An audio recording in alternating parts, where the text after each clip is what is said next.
For more context and analysis, let's bring in Jason Kenney from Toronto. He served as a defense minister, foreign affairs minister in the Conservative government of Stephen Harper, of course, also former premier of Alberta. Mr. Kenney, good to have you with us here on Power Play. Thanks for your time. Good to be here. So two top stories, and I want to start the genocide case against Israel, American airstrikes on the Houthi rebels. Let's start with those airstrikes. The Houthis targeting key international shipping lanes for months. The Americans trying to send warnings to stop.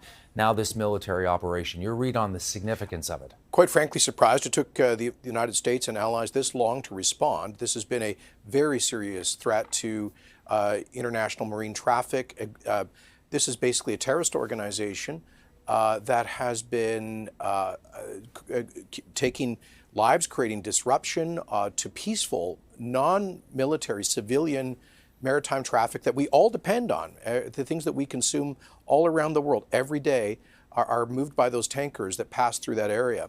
And so, you know, this, once again, it falls to the United States as the ultimate real guarantor of international security to step up. I'm grateful that the United States is willing to do that, makes the investments in the military to do so. Appreciate that the Prime Minister supports this politically, but it's unfortunate that Canada has so diminished now its defense capability, we couldn't really contribute to such a mission, even if we wanted to. What's your assessment on the risk of escalation as a result of these airstrikes? Well, the escalation has been, I don't know how you can escalate the situation from what the Houthis have been doing out of Yemen. They have been doing this completely unprovoked. They've not been attacked by the United States or any of its allies. I mean, they've had a war with Saudi Arabia, which is in a completely different category. In fact, the Saudis were making progress on peace talks with the Houthis in Yemen to de-escalate their conflict. So this is the Houthis acting as another arm of the Iranian terror state, just as Hamas is, just as Hezbollah has done, and the Assad regime in Syria. We want to show our viewers a map of the region, Mr. Kenney, as you're talking to me, just to give them a sense of what's happening and how complicated it can actually get. And we know the Houthis obviously operating there in Yemen, and that really is a chokehold there. The Red Sea shipping coming back and forth through that area, and the Houthis are targeting that area just where the Middle East basically touches almost Africa. You know, as someone who's been to that region many times, and as a former defense minister, can I ask you how these sorts of decisions would get made? You know, the process to actually say, okay, enough is enough, we're going to launch an airstrike. Well, look, obviously the United States Security Council, the National Security Council, which advises the president, has been obviously suggesting different responses for the past 3 weeks. They would do so in consultation with the U.S. military, the Pentagon, the State Department, and allies. I think the Americans have given them plenty of fair warning that there would be a robust response. I think they've been extraordinarily patient. You know, because they want to avoid a broader escalation, as you say, in the region. I think that explains the patience. But this was incredibly reckless on the part of the Houthi leadership. They must have known that they were prompting this kind of response.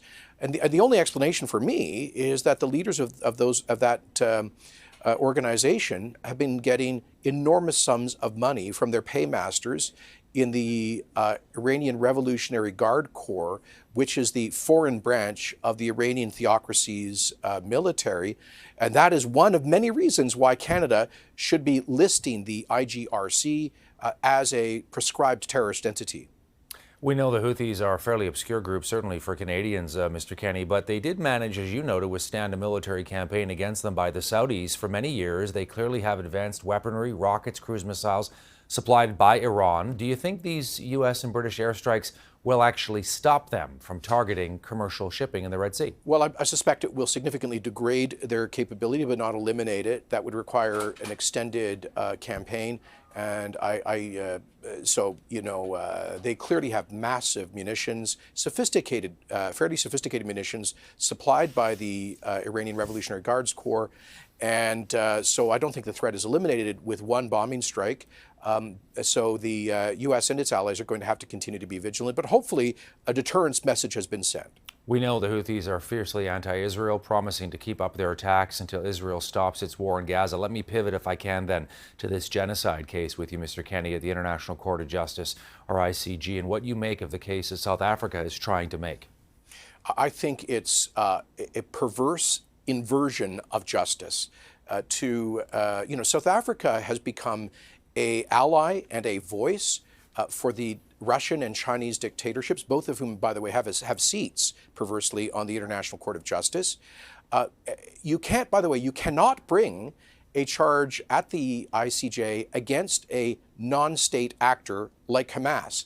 And they are, objectively speaking, the genocidal player in this conflict. In their own founding charter, committed explicitly and repeatedly to eliminating the Jewish state and its people. So the raison d'etre, the purpose of Hamas, is genocidal anti-Semitic violence, which explains why they launched those pogroms during a ceasefire.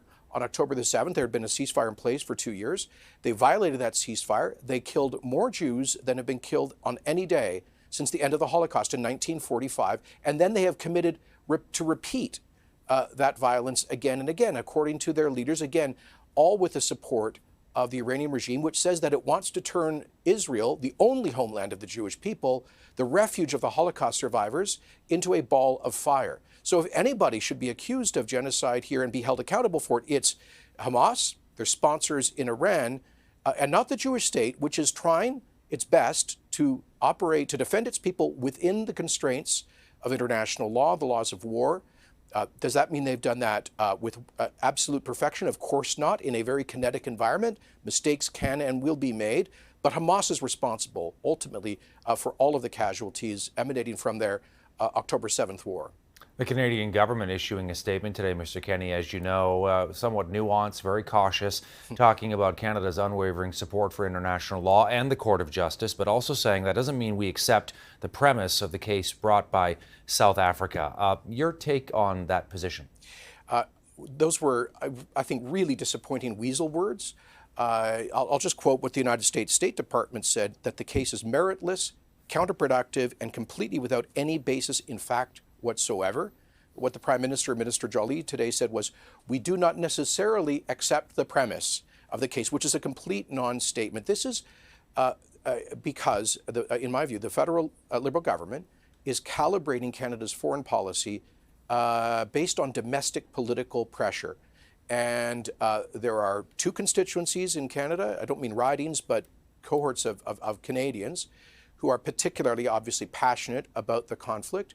And the Liberals are trying to narrowly and cynically, I would say, walk a line between them, while, by the way, sending Liberal MPs out, to be blunt, to Jewish events to say one thing, and other MPs out to pro-Palestinian events to say something completely different, which is why you ended up with this mealy-mouthed non-statement today. I think it diminishes Canada's moral credibility on the world stage if we can't call this for what it is, which is a total inversion of the purpose of the Convention on the Prevention of Genocide.